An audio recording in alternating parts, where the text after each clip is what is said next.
Chaque station d'épuration, quel que soit son mode de fonctionnement, produit un certain nombre de valorisations de boue.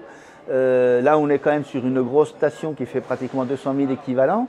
C'est la ville de Besançon, plus de 29 communes autour qui sont raccrochées à cette station. Donc il fallait bien qu'on valorise ces boues, sinon on ne savait pas quoi en faire. C'est-à-dire que comme n'importe quel produit, il faut savoir les valoriser. Et donc plutôt que de ne pas les utiliser d'une façon intelligente, on a réfléchi sur un système que l'on met en place depuis de nombreuses années, mais là on a voulu vraiment l'optimiser. En plus, on est sur des territoires du côté de la Haute-Saône où il y a peu d'élevage. Donc ce type de produit-là correspond bien aux attentes à l'intérieur des agriculteurs. Alors il faut quand même déjà avoir une station d'une certaine taille.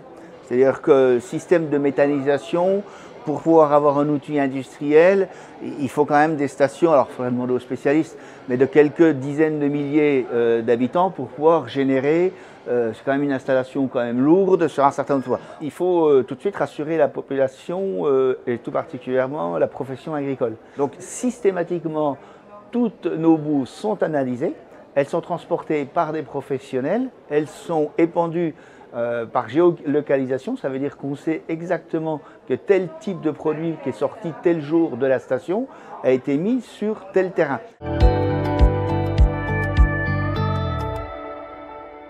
Les boues de station sont considérées aussi pour certains comme un déchet, donc avec des risques sanitaires éventuels. Aujourd'hui, on a beaucoup d'interrogations sur la qualité d'eau.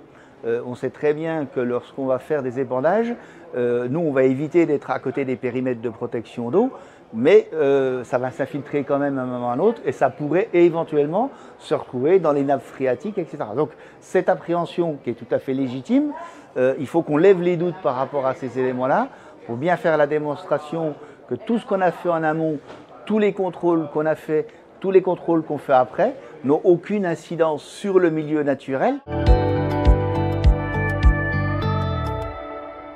On a fait la démonstration qu'au bout de 40 ans, nos boues n'ont absolument pas modifié la structuration à l'intérieur des terres agricoles sur lesquelles on peut avoir.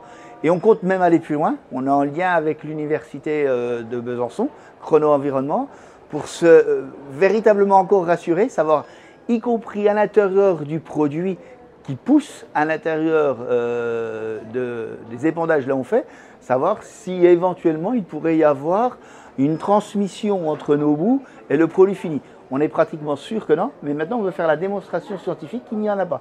Donc c'est pour ça qu'on est aussi en lien avec l'université de Franche-Comté pour pouvoir faire ce type de démonstration.